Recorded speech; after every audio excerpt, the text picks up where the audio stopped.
심리 실험 하나 같이 해보겠습니다. 처음 뵙는 사이지만 지금 이 영상을 틀어놓으신 분을 제가 맞춰보죠. 겉으로는 무난해 보여도 그때 그 결정이 맞았나 하고 혼자 한참 곱씹는 분입니다. 남들 눈은 신경 쓰면서 속으로는 자기한테 꽤 박하고요. 어떻습니까? 좀 맞습니까? 방금 속으로 끄덕이셨다면 고백할 게 있습니다. 이 문장들은 1948년에 만들어진 아무한테나 통하는 문장입니다. 포로라는 심리학자가 학생들한테 각자 다른 성격 분석이라며 나눠줬는데 사실 전원이 같은 종이를 받았습니다. 그런데 학생들은 5점 만점에 4.26점을 주며 답했습니다. 이건 내 얘기라고요.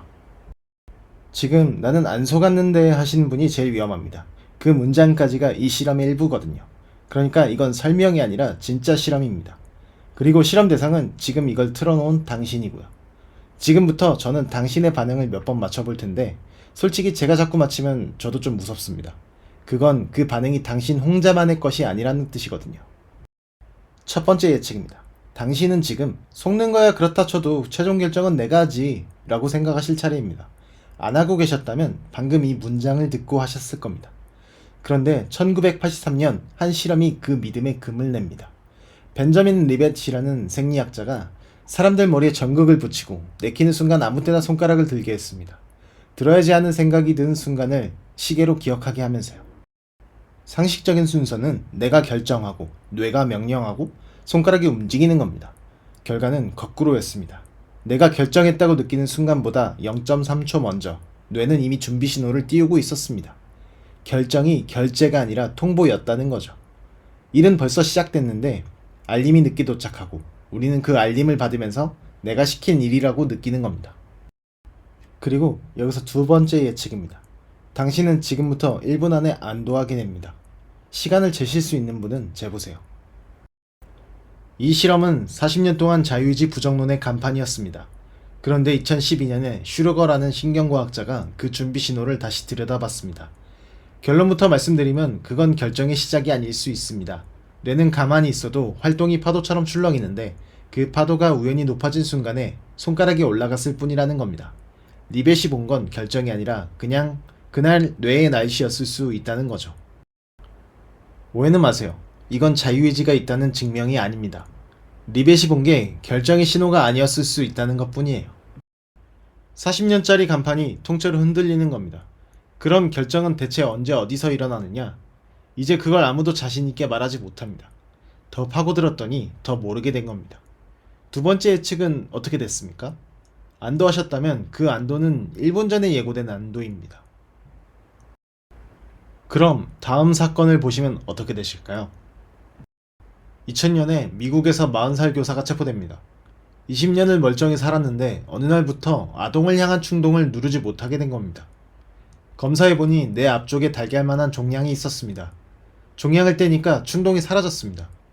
그리고 한 해쯤 뒤에 충동이 돌아와서 스캔을 해보니 종양이 같은 자리에 돌아와 있었습니다.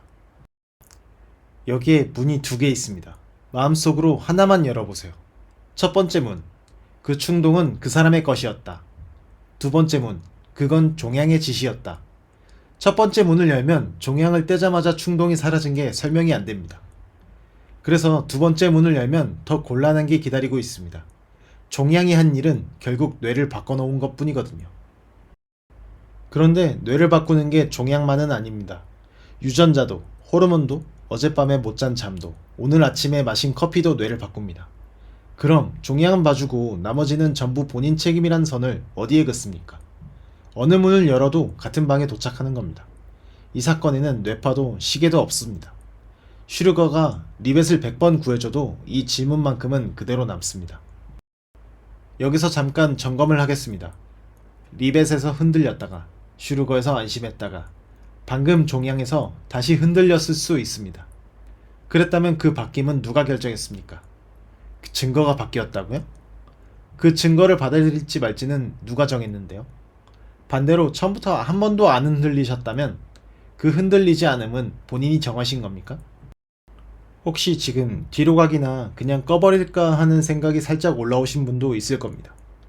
그러셔도 됩니다. 근데 하나만 확인하고 나가세요. 그 충동은 방금 어디서 왔습니까? 당신이 만들었습니까? 그냥 떠올랐습니까? 떠오른 거라면 남아서 계속 보는 것도 당신 선택이 아닐 수 있습니다. 어느 쪽이든 좀 으스스하죠. 그런데 이 답없는 논쟁 옆에서 더 이상한 게 측정된 적이 있습니다. 2008년에 심리학자들이 사람들한테 자유의지는 없다는 글을 읽게 했습니다. 읽기만 한 겁니다. 그러고 나서 시험을 치게 했더니 그 글을 읽은 쪽에서 부정행위가 늘었다는 결과가 나왔습니다. 이 실험은 나중에 대규모로 다시 했을 때 같은 결과가 안 나왔습니다. 그러니 증거라기보다는 믿음이 흔들리면 행동부터 바뀔 수 있다는 한번 의심해볼 만한 가설 정도로 들어주세요. 그러니까 자유의지가 진짜냐 가짜냐가 결론 나기도 전에 의심하는 것만으로 사람이 달라질 수 있습니다. 그리고 여기서 솔직해지겠습니다.